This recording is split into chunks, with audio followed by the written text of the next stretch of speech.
Chers enfants, aujourd'hui vous allez recevoir le corps très saint du Seigneur Jésus dans la Sainte Hostie. C'est un jour de fête et de joie que partagent vos parents ainsi que votre parrain et votre marraine, tout heureux de voir que vous prenez au sérieux l'engagement de votre baptême où ils se sont engagés pour vous. Cette première communion, c'est une première étape sur le chemin de la sainteté. C'est aussi une joie pour les membres de vos familles et vos invités, devant qui vous témoignez de votre foi en allant recevoir avec ferveur cette petite hostie qui est le corps de Jésus.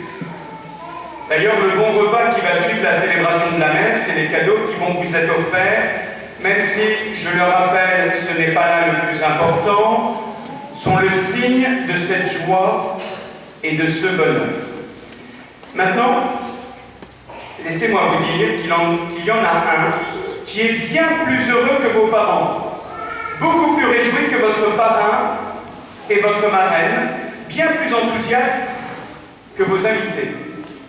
C'est Jésus. Jésus qui a le grand désir depuis longtemps de venir en vous, en cette hostie. Voici que je me tiens à la porte et que je frappe, dit-il. Eh bien, ce matin, vous lui ouvrez tout grand la porte de votre âme. Et vous lui dites, soyez le bienvenu, Seigneur. Je suis très heureux de vous accueillir en moi. C'est un honneur et c'est une grande joie pour moi et pour toute ma famille.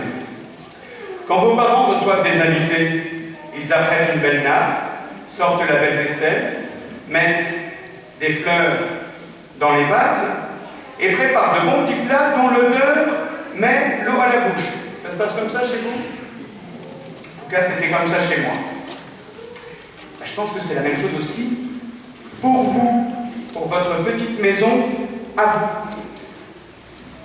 Quand vous recevez des amis à la maison et qu'ils vont monter dans votre chambre, votre maman vous rappelle que ce serait une bonne idée de la ranger cette chambre, de glisser votre pyjama ou votre chemise de nuit sous l'oreiller, plutôt que de le laisser traîner au milieu de la pièce, de remettre les Playmobil dans leur boîte et de faire disparaître vos chaussettes sales que vous avez oubliées pour les mettre dans le bac à linge sale.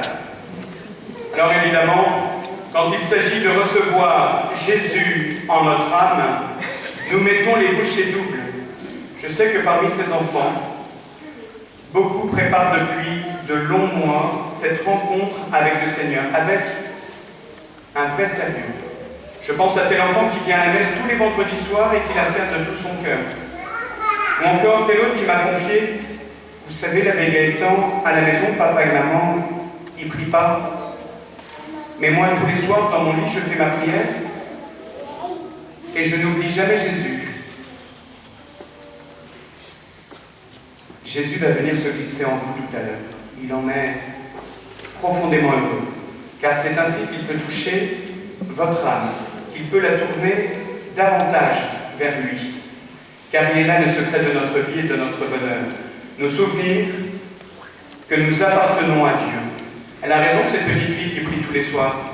Elle prépare ainsi la grande rencontre avec le Dieu trois fois saint. Trop souvent, mes frères, reconnaissons-le, nous vivons comme si Dieu n'existait pas, ou pour le moins, nous l'évacuons de notre vie quotidienne, nous souvenons de lui en fait uniquement quand nous avons des soucis ou des problèmes. Et là, nous n'oublions pas de nous rappeler à son bon souvenir. Or, Dieu nous a donné un cœur fait pour aimer, pas pour se focaliser sur The Voice ou Koh-Lanta. C'est la prière, c'est l'attention aux autres, les autres qui sont mes frères. C'est la messe tous les dimanches, c'est le service des plus petits et des plus faibles. Sont là les bons moyens de rester unis à Dieu, de recevoir sa force chaque jour. Et reconnaissons que c'est plus utile car nos vies sont sacrément bahutées et chahutées parfois. Si vous venez rencontrer le Seigneur tous les jours, dans la prière notamment, quand vous aurez besoin de lui, vous n'aurez pas besoin de crier très fort. Il sera juste à côté de vous, parce qu'il aura l'habitude de votre voix. Chers parents, vos enfants vont recevoir cette force en eux à travers la communion.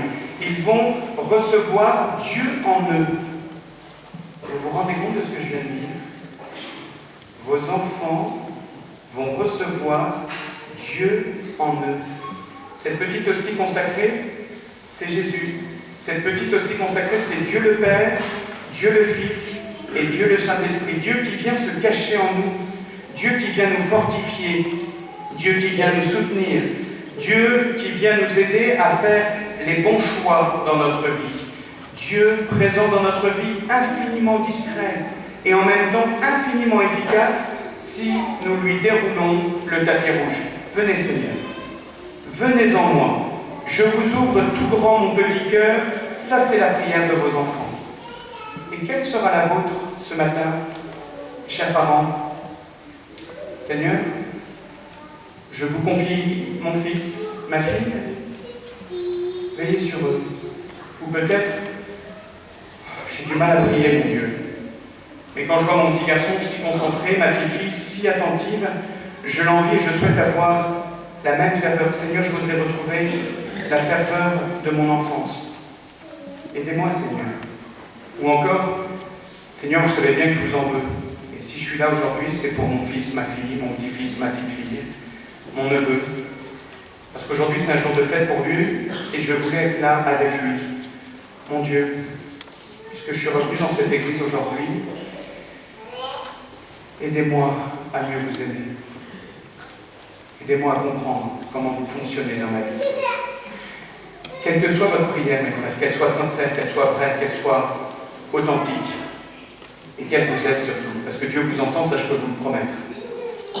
Qu'elle vous aide à vous tourner toujours plus vers Dieu qui est la source de toute joie. C'est ce que je souhaite à chacun d'entre vous en ce bon jour de fête, vos enfants, et aussi vous qui êtes venus en cette église, au nom du Père et du Fils et du Saint-Esprit. Amen.